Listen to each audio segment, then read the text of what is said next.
I have all my cool colors of my yarn. So let's take a closer look at what I am using for my cool colors for my temperature blanket.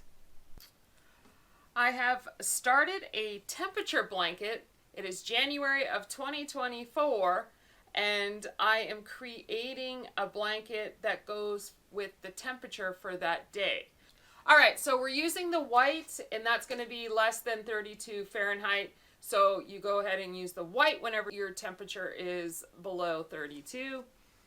We have aqua, temperature ranges from 32 to 35. Sapphire ranges from 36 to 39. Varsity blue, 40 to 43 for the temperature range.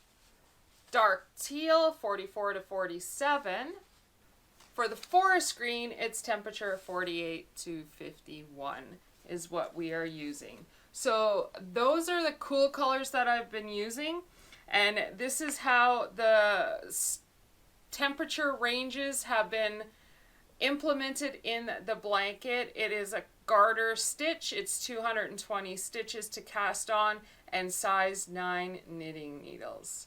So if you'd like to make this blanket, these are the cool colors that I am using, and if you want to start it, that's how much you cast on, 220 stitches, and you have everything you need to get started. You just need to figure out what your temperature is and use your range and what colors you're going to use. Happy knitting, everyone. Like, subscribe, follow, comment, and I hope you have a happy knitting day.